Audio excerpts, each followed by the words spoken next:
नामची दिल चाहे खूबी सलूकी, दिल चाहे नरम छब, दिल चाहिया रंग खुशबोए, रही दिल चाहे अंग फब। श्यामा जी के अंगों में सौंदर्य की जो भी विशेषताएं हैं, शोभा और कोमलता है, वस्त्रों और आभूषणों में भी सुगंधि एवं रंगों की दिव्यता है, वह भी दिल की इच्छा अनुसार ही प्रकट होती रहती है। सुंदर साज जी, जो दिल चाहे वस्त्र और दिल चाहे भूखन, जब जिन अंग दिल जो चाहे, सो आगहूँ बन्यो रोशन। इस प्रकार दिल की इच्छा अनुसार ही वस्त्रों एवं भूषणों की शोभा दृष्टिगोचर होती है। जिस अंग में जिस प्रकार के वस्त्र या भूषणों की इच्छा होती है, वे इच्छा के व्यस्त होने के पहले ही बन जाता है। वैसे तो है कि कहते हैं ना, अब यहाँ आकर पता चला जो राज्य अपने दिल में लेते हैं वो वैसा ही होने लग जाता है। सब सुंदर साथ के दिल के अंदर वही बात आती है जो सब चाहते हैं, मतलब कि सब जो राज्य चाहते हैं।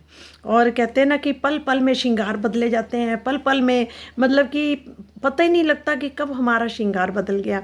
आभूषण तरह तरह के, अलग अलग तरह के, कभी फूलों के, कभी हीरे जवाहरातों के, मतलब अनेकों रंगों के, और जो कि जिनकी तरंगों से भी मतलब कि कहते हैं किरणें निकलती हैं, किरणों से तरंगे, तरंगों से किरणें, ऐसे मतलब कि ऊपर तक जाती हैं, आकाश तक जाती हैं और फिर नीचे आती हैं, मतलब इस तरह से। और एक कलर की तरंग एक जा रही है ऊपर, और दो की दो तरह की, हर कलर की अलग अलग तरंग सीधी ऊपर जा रही है, आसमान तक जा रही है। मतलब कि इतना नूर है वहाँ पर, इतना तेजोमय प्रकाश है वहाँ पर, और हर पल पल हमारे सब सुंदर साथ के श्रृंगार बदले जाते हैं। हमारे पिया जी जैसा सोचते हैं दिल में लेते हैं। कहते हैं ना, वहाँ तो हम ये कहते थे कि हम पिया जी को रिझाते हैं। कहते ना, हम कहते थे कि हम आशिक हैं और आप माशूक हो। अब पता लग रहा है कि पिया जी ही हमारे आशिक हैं, वो ही हमें रिझा रहे हैं। यहाँ इस संसार में आकर भी दुख का खेल भी दिखा रहे हैं और अपने घर के सुख भी दिखा रहे हैं। हम कितने भाग्यशाली हैं। मैं तो फिर भी ये कहूँगी कि इन जीवों ने कोई बहुत अच्छे कोई कर्म किए होंगे, जिनके ऊपर आके परम धाम की रूहें आकर बैठी हैं, और हमारे प्रीतम रूहों के प्रीतम भी आकर बैठे हैं। कितने हम भाग्यशाली हैं, सौभाग्यशाली हैं। कहते हैं कि जो हमें वहाँ का अपने परम धाम का पता लगा, कितने भाग्यशाली हैं। और उन रूहों की खातिर ही, और उन रूहों की खातिर ही हमें प्रीतम अपना जैसा स्वरूप भी दे देंगे, अपने जैसी लीला भी हमारे साथ करेंगे। चाहे हमारी जिन जीवों की प्रतिबिंब लीला होगी, पर आत्माएं तो हम परम धाम की ही है ना। और आत्माएं हम परम धाम की हैं, तो हमारे मूल स्वरूप तो परम धाम में है। फिर कहते ना कि जो सत्य स्वरूप में जीवों को पहली विष्ट मिलेगी, सोचो कि वही लीला वहाँ पर होगी जो परम धाम के अंदर लीला होगी, वो सेम टू सेम उसका प्रतिबिंब लीला वहाँ होगी। देखो, उन्होंने अक्षर ब्रह्म के लिए भी, उनकी इच्छा पूरी करने के लिए, मतलब कि बेहद मंडल में यानी जोग माया के अंदर उन्होंने उस लीला को भी उनके लिए अखंड कर देंगे, और सारा ब्रह्मांड उसको जानेगा और देखेगा। जिन अंग जैसा भूखन, दिल चाहिया सब होत, खिन में दिल और चाहत, आगू तैसी करे जोत। जिस अंग में जिस प्रकार के भूषण की इच्छा होती है, हृदय के भावों के अनुसार पल भर में भी वैसा ही हो जाता है। अगले ही क्षण यदि किसी और प्रकार के आभूषण की इच्छा होती है, तो उस इच्छा को प्रकट होने के पहले ही वे आभूषण अपनी नूरी ज्योति से जगमगाने लगते हैं। खिन में श्रृंगार बदले बिना उतारे बदलत, रंग तित भूखन नए नए, रंग जो दिल चाहत। हृदय में इच्छा मात्र से पल भर में भी वस्त्रों या आभूषणों का श्रृंगार बदल जाता है। इसके लिए उन्हें उतारने की आवश्यकता भी नहीं पड़ती। वहाँ कोई उतारना, डालना, पकड़ना, करना ऐसा कुछ नहीं है। सब ऑटोमेटिकली अपने आप ही सबका श्रृंगार बदला जाता है।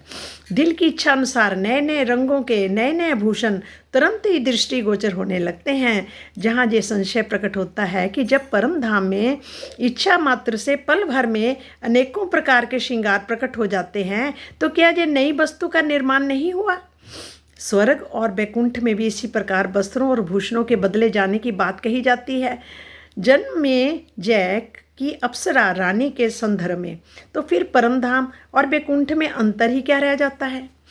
कोई पूछे तो इसके समाधान में यही कहा जा सकता है कि संपूर्ण परमधाम में अक्षरातीत का हृदय दिल ही सभी रूपों में लीला कर रहा है। ऐसी स्थिति में किसी भी क्षेत्र में अपूर्णता नहीं हो सकती, वहाँ कोई कमी नहीं हो सकती किसी चीज़ में भी। यही कारण है वहाँ पल भर में ही करोड़ों प्रकार के श्रृंगार बदले जाते हैं। पल भर में, एक पल, यानी कि जितना पलक झपकने में टाइम लगता है, एक पल में कहते हैं करोड़ों प्रकार के श्रृंगार बदले जाते हैं। पाक होत कई कोट पल में, काल माया में बनी हुई वस्तु नष्ट अवश्य होती है।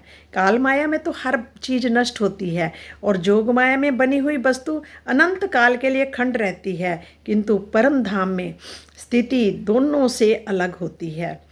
कण कण में ब्रह्म रूपता होने से वहाँ शोभा और लीला का मात्र रूपांतर होता है। बनना, मिटना या खंड होने जैसी बातें वहाँ नहीं होती है। सुंदर साज जी, स्वर्ग वैकुंठ की लीलाएं त्रिगुणात्मक जगत में होती हैं। इनकी तुलना परम धाम से करना वैसे ही है जैसे सागर की तुलना एक छोटे तालाब से करना है। दिल चाही करे नर माई, जोत करे जैसी दिल होए, जोत करे जैसी दिल होए। परम धाम में श्यामा जी के आभूषण दिल की इच्छा अनुसार ही शोभा धारण कर लेते हैं। उनमें कोमलता और सुगंधि भी हृदय के भावों के अनुसार ही होती है। इनसे ज्योति भी वैसी ही निकलती है जैसी चाहना होती है। जो राज्य दिल में लेंगे वैसा ही होगा। वही चीज़ श्यामा जी के दिल में आएगी, वही चीज़ हम सब ब्रह्म सृष्टियों के अंदर भी वही बात आएगी और सारे परम धाम के अंदर भी वही सबको दिखाई देगा। रूहें बसत इन कदमों तले, जा सो पाइए पहचान। सब रूहें नूर इन अंग को, ए नूर अंग रहमान। सभी ब्रह्म सृष्टियाँ श्यामा जी के चरणों सानिध्यता में ही रहती हैं। इन चरणों की मेहर कृपा से ही अपनी एवं धनी के स्वरूप की पहचान होती है। सभी सखियाँ श्यामा जी के अंग दिल का ही नूर स्वरूपा है और श्यामा जी अक्षरातीत श्री राज जी के हृदय की नूर स्वरूपा है। हे सुंदर साज जी, कहते चरणों में रहने का तात्पर्य अखंड संबंध से है। प्रेम, आह्लाद, कांति, ज्योति, शोभा आदि नूर के ही स्वरूप है। श्यामा जी के जो श्री राज जी के अंग दिल का नूर कहे जाने का भाव ये है कि श्री राज जी का दिल ही श्यामा जी के रूप में लीला कर रहा है और सखियों के भी रूप में वही लीला दिल ही कर रहा है। इस संसार में मात्र समझ में आने के लिए ही श्यामा जी की अंग रूपा कहकर सखियों का चित्रण किया गया है। भला स्वलीला अद्वैत में अंग अंगी का भेद कहाँ से आ सकता है? किंतु लीला रूप में बुद्धि ग्राह्य होने के लिए वैसे ही कहा जाता है जैसे आम के एक बीज से कई आम के पेड़ तैयार होते हैं और उन पर लगने वाले सभी फलों में वैसा ही बीज गुठली भी होती है जिसमें सभी वृक्ष तैयार हुए होते हैं। इसी प्रकार सभी वृक्षों में, फलों में और गुठलियों में एक प्रकार की समानता ही होती है।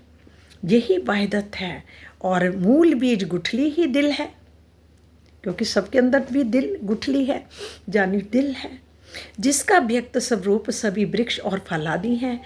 गुठली में निहित जीवन शक्ति ही नूर है। जो जीवन शक्ति है गुठली के अंदर वो ही नूर है, जिसका प्रतिफल वृक्षों और फलों के रूप में दृष्टिगोचर होता है। जिस प्रकार सभी वृक्षों में फल विद्यमान है, उसी प्रकार प्रत्येक परात्म के दिल में श्री राज जी ही विराजमान है।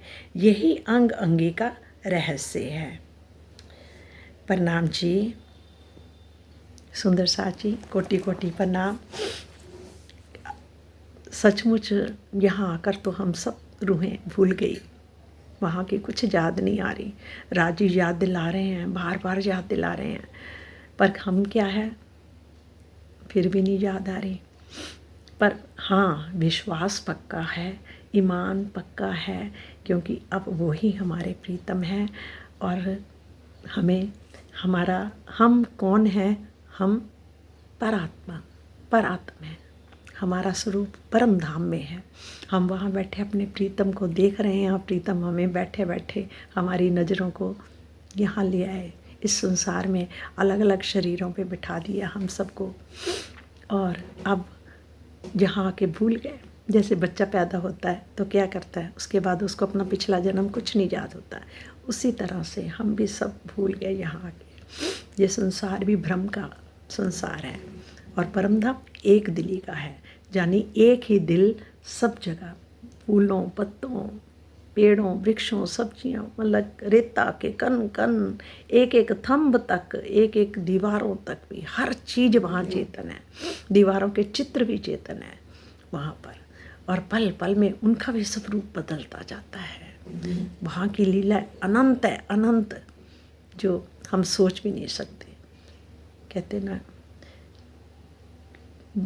चाहे कितने पशु पक्षी हैं, वो भी अपने पल पल में अपने प्रियो को अनेकों नामों से बुलाते हैं, और सखियाँ भी अनेकों नामों से बुलाते हैं। वैसे वो शब्द अतीत है, शब्दों से परे है।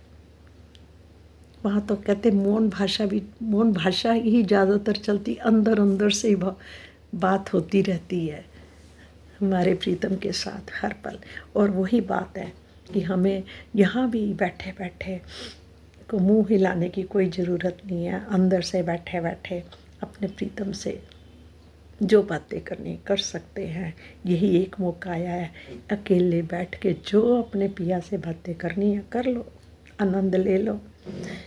वो प्रेम रस बरसा रहे हैं, छलक रहा है, अमृत रस बरस रहा है, नूर रस बरस रहा है, नूरानी रस बरस रहा है, आठों सागरों का रस बरस रहा है। मेहर पल पल में हो रही है, वो कोई कमी नहीं रख रहे। पर कमी किसके अंदर है? हम जीवों के अंदर। आत्मा के अंदर भी कोई कमी नहीं, जीव के अंदर है। जीव ही बार बार जब पानी से बैठते हैं तो दूसरे पल में ही हम फिर भूल जाते हैं, कुछ और बातें करने लगे, इधर चले गए उधर चले गए। सचमुच ये मन हमें बहुत गिरा देता है, बहुत गिरा देता है। पल में ही पता नहीं लगता कब गिरा देता है। हे राज जी, हम सब सुंदर साथ आपके सामने प्रार्थना कर रहे हैं। हमें मालूम है आप सुन रहे हैं, आप देख भी रहे हैं, जबकि हम चाहे नहीं देख पा रहे आपको, पर हमें पता है कि आप हैं और आप हमें सुन रहे हैं, आप हमें देख रहे हैं। हम सब के आपके चरण हमारे जो हृदय में विराजमान हैं, हम उन चरणों को प्रणाम कर रहे हैं और उनको अपने दिल में बिठाकर अपने सिर पर सुशोभित कर रहे हैं। आप अपने चरणों से ऐसा नृत्य करो ताकि भीतर के जितने भी हमारे विकार हैं, हमारी कमजोरियां हैं, जो भी हैं, जहाँ जहाँ हमारा मन हमें गिरा देता है, उन सबको दूर कर दो और आप कर सकते हैं, आप सब कुछ कर सकते हैं। आपने कहा है वाणी में, मैं सब कुछ कर सकता हूँ पर एक काम नहीं कर सकता, रूह हो मैं तुम्हारे बिना नहीं रह सकता। प्रणाम जी, प्रणाम, कोटि कोटि प्रणाम। सब सुंदर साथ को कोटि कोटि प्रणाम।